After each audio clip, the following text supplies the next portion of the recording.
Hey everyone, welcome back to McFord's Garage. It's been a little while. Been busy with other stuff. Weather's been crap. But here we are. Decided to tackle one of the last of the 4 big projects for the car this year. It being the rear window, replacing the seal. Because it was toast.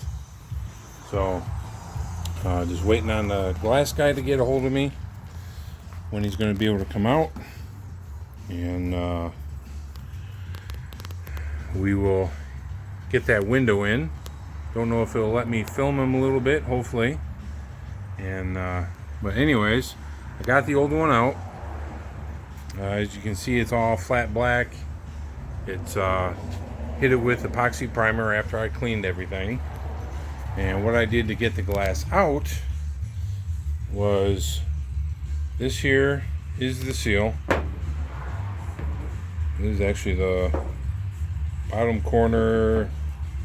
I believe it's the right hand side, over on the right hand side. But anyways, the glass sits on this surface, then the seal comes over here.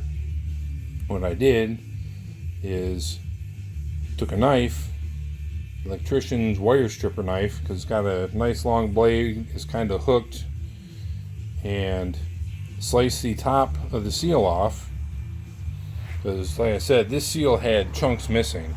I mean, you can see that there was chunks missing. I didn't, that's not a fresh cut, but I cut it all the way around, peeled the top part off so it exposed the glass, and pushed the glass up and out, set it over to the side, peeled the rest of the seal out. This is the bottom portion. So you can see that. You can see how I cut that. Anyways, that's the bottom piece. And then I cleaned the channel, cleaned it all out. And then on this side, actually both sides, right here and on the other side, there is rust through. And not ready to do metal work on this car. That's going to be tackled in probably a couple years while I gather sheet metal and all that kind of stuff. So I'm not going to do a little bit of sheet metal work and then 2 years down the road do more.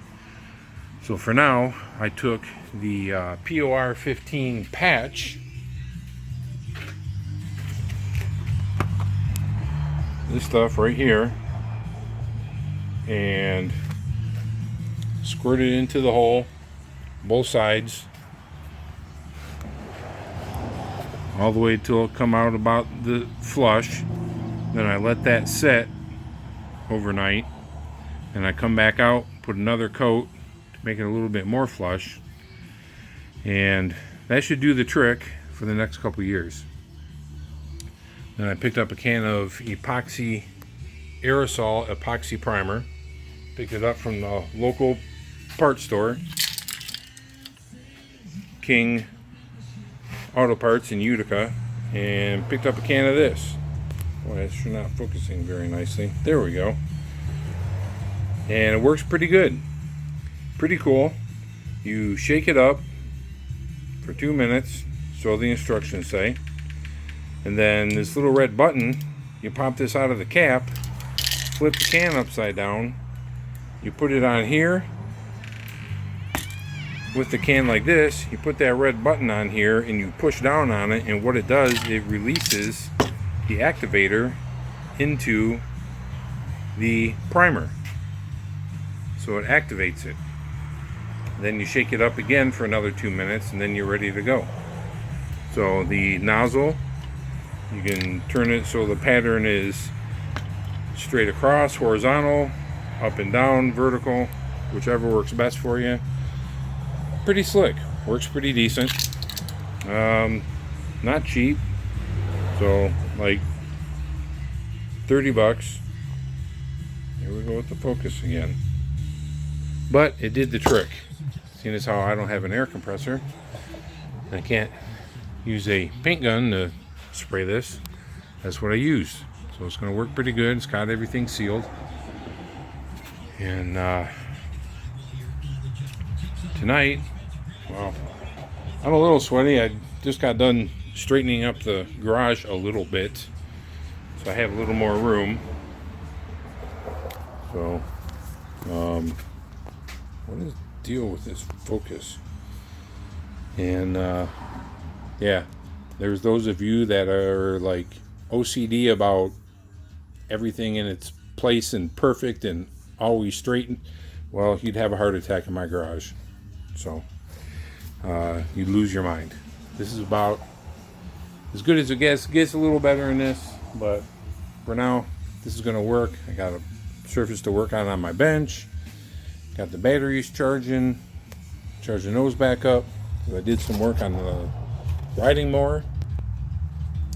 And yeah, so now just waiting for the glass guy to give me a call back when he's going to be able to come out, what night, and put the window in.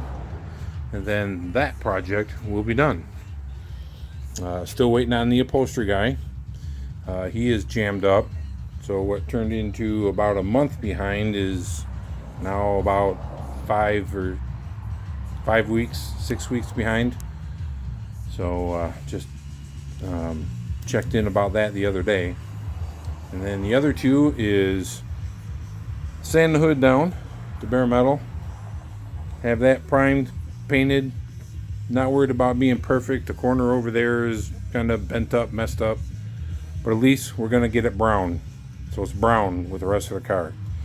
Not going to match great, but guess what, the rest of the car unmatched. And then we're going to sand the roof down, just sand it, hit it with some it's not pitted, it's just really surface rust. I believe this roof was at one time had a black paint on it, but I'm pretty sure it was probably epoxy primer. But this thing sat outside for a long time. But probably hit it with Rust-Oleum rust converter after hitting it with the sander real quick. All this Bondo bodywork is actually pretty nice, so I don't want to mess with that.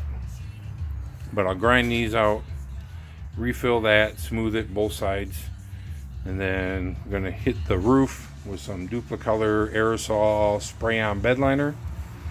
It gives a little bit of a texture, and so that should work to kind of give it a little bit of resemblance of a vinyl top from, 10, 20, 100 foot away.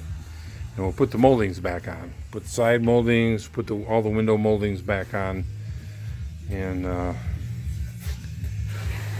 car will be back to pre-parts car condition. So then we're going to drive the hell out of it. Actually, once this window goes back in, everything's sealed back up, and no water leaks in the car. So then I'm going to drive the hell out of it, because it doesn't matter if I get caught in the rain or not. It'll be all right. I'm not going to screw up my package tray or get water in the car, so we'll be good. So anyways, that's the update on the car, and hopefully we can get the glass guy out tomorrow or Saturday and get that window back in. Kind of anxious to do that and get it all back together. And in other news, more lawnmower stuff. The other spindle came in, so I got that changed out. And then the blade brakes, what they do is when you disengage the blades, this metal bracket has a material on it, and it rests against the pulleys that are on top of the spindle to stop the blades from spinning, so they don't just spin forever until they eventually stop. So got that all good. All my other pulleys are changed for the drive. This thing is quiet when you actually take the park brake off and move it around. So much better. So we're getting there on that. Other than that, oh yeah, we got a hellacious burn pile in the fire pit. And then finally got the material back on the canopy. What we had to do here, excuse the sun, where all these straps were.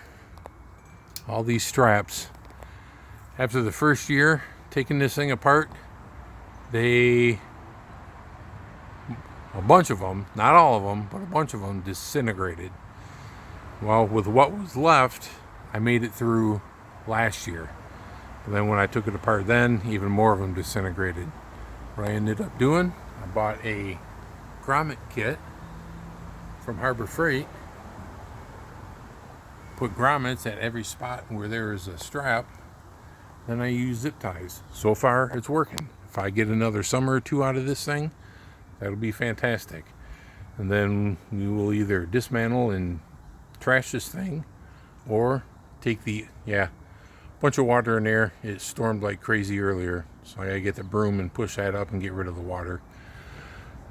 But the other option is to take this, what's left of this, over to someone that makes like boat tarps, covers, that kind of thing, and see about having them make one of these. Decent canopy for $200, except for the cover, and you can't buy replacements. So that's awesome.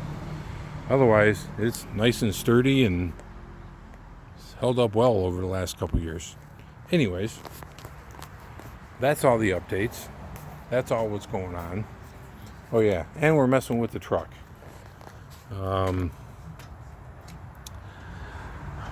Right hand side backup light, I have LEDs in there. Well, water got in the socket, and over the last, 2 years, it's just rusted the contacts on the bulb itself, and I had to order new ones. So I will use some dielectric grease and figure out something else to keep the water out of the socket.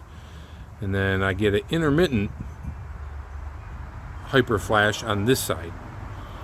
I tore it apart, replaced the resistor with the old one I had, and well, it got to the point where it was not intermittent, and now it's intermittent. I replaced the resistor with one of the old ones I had, and now it just kind of does it whenever it feels like it. Sometimes it works fine, sometimes not. So I ordered up some brand new resistors, different brand, and I'll pull the wire harness all the way out so I can actually sit down on the ground, have some slack to work on the harness, and redo the resistor on this side and get that taken care of. But otherwise, Old Faithful just keeps trucking along, and great truck. Even though, yes, it has the 5.43 valve. So got the phaser and chains replaced. I had those replaced back in 2021 at the dealership. Been working fine. So it's only got 123,000 miles on it. Pretty clean truck. Runs fantastic. Pulls trailer great. Pulls a loaded car trailer great.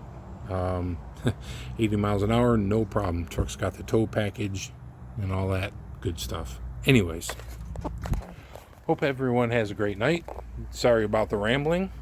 And I'm going to go inside. Well, going to fire up the grill and get that warmed up. Going to do some chicken kebabs tonight. So everyone, have a great night. I appreciate you watching the videos. Please like, subscribe, hit the notification button for notifications when I post new videos. Share it with your friends. Post them elsewhere.